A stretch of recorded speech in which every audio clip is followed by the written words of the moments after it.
Everyone, welcome back to करविस mechanical study hub. आज के इस वीडियो में हम यूनिट्स एंड मेजरमेंट्स को बिल्कुल सिंपल लैंग्वेज में समझेंगे, स्पेशली ऐसा यूनिट्स। ये टॉपिक बेसिक है बट एग्जाम्स और रियल लाइफ दोनों के लिए बहुत ही इम्पोर्टेंट है। सो वीडियो को एंड तक ज़रूर देखिए। सबसे पहले समझते हैं मेजरमेंट होता क्या है। मेजरमेंट का मतलब होता है किसी भी क्वांटिटी को एक स्टैंडर्ड यूनिट से कंपेयर करना। जैसे अगर मैं बोलूँ टेबल की लेंथ 2 मीटर है तो मैं एक्चुअली उससे मीटर के साथ कंपेयर कर रहा हूँ। इस प्रोसेस को ही हम मेजरमेंट कहते हैं। अब क्वेश्चन आता है, यूनिट्स क्यों इम्पोर्टेंट है। यूनिट्स इसीलिए ज़रूरी है क्योंकि ये यूनिफॉर्मिटी मेंटेन करते हैं, कन्फ्यूजन को अवॉइड करते हैं और कैलकुलेशन ईजी बनाते हैं। अगर यूनिट्स ना हो तो हर जगह अलग अलग मीनिंग निकल जाएगा, जो साइंस और इंजीनियरिंग में बिल्कुल अलाउ नहीं है। एसआई का फुल फॉर्म होता है इंटरनेशनल सिस्टम ऑफ यूनिट्स। ये एक ग्लोबल सिस्टम है जो पूरे वर्ल्ड में फॉलो किया जाता है, चाहे इंडिया हो, यूएसए हो या जापान, सब जगह ऐसा यूनिट्स यूज़ किया जाते हैं ताकि सब लोग सेम स्टैंडर्ड फॉलो करें। एसआई सिस्टम में टोटल 7 बेस यूनिट्स होते हैं। ये बेसिक यूनिट्स होते हैं जिनसे बाकी यूनिट्स बनते हैं।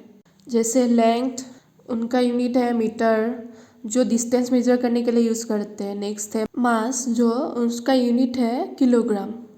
एंड टाइम, उसका यूनिट है सेकेंड। अभी नेक्स्ट है इलेक्ट्रिक करंट, जिसका यूनिट है एम्पियर। अभी नेक्स्ट है टेम्परेचर, इसका यूनिट है केल्विन। अभी नेक्स्ट बात करते हैं अमाउंट ऑफ सब्सटेंस, उसका यूनिट है मोल। अभी लास्ट है ल्यूमिनस इंटेंसिटी, इसका यूनिट है कैंडेला। ये सबको बेस यूनिट्स इसीलिए बोलते हैं क्योंकि ये इंडिपेंडेंट होते हैं। अब आते हैं डिराइव यूनिट्स पे। डिराइव यूनिट्स वो होते हैं जो बेस यूनिट्स को कंबाइन करके बनते हैं। जैसे speed is equal to metre पर second, force is equal to newton, और pressure is equal to pascal, और energy is equal to joule. मतलब ये डायरेक्टली बेस यूनिट से निकाले जाते हैं। कभी कभी वैल्यूज़ बहुत बड़ी या बहुत छोटी हो जाती है, तो उनको इजी बनाने के लिए हम प्रीफिक्स यूज़ करते हैं। जैसे हम लोग किलो को 10⁻³ लिख सकते हैं, इसका मतलब है 1000 यूनिट्स। सेंटी को 10⁻⁻² लिख सकते हैं, इसका मतलब है 0.01 यूनिट्स। और मिली को हम लोग 10⁻³ लिख सकते हैं, इसका मतलब है 0.001 यूनिट्स।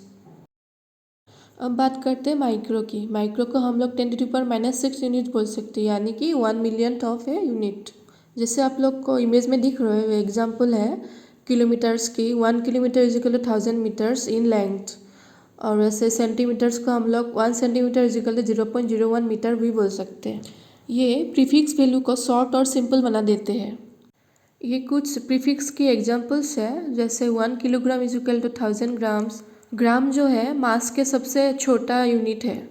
ये कन्वर्जन्स आपको याद होना चाहिए क्योंकि ये एग्ज़ाम में डायरेक्टली पूछे जाते हैं। ऐसा यूनिट्स बहुत इंपॉर्टेंट है क्योंकि आप अगर इंजीनियरिंग फील्ड में हो तो आपको यूनिट्स तो बहुत ज़रूरी है, क्योंकि आप न्यूमेरिकल करेंगे तो यूनिट्स तो चाहिए ही। कुछ भी चीज़ आप करने जाएंगे तो यूनिट के बिना हो ही नहीं सकता है। ऐसा यूनिट्स मोस्टली आपको साइंस, टेक्नोलॉजी, इंजीनियरिंग फील्ड में तो ज़रूरी है।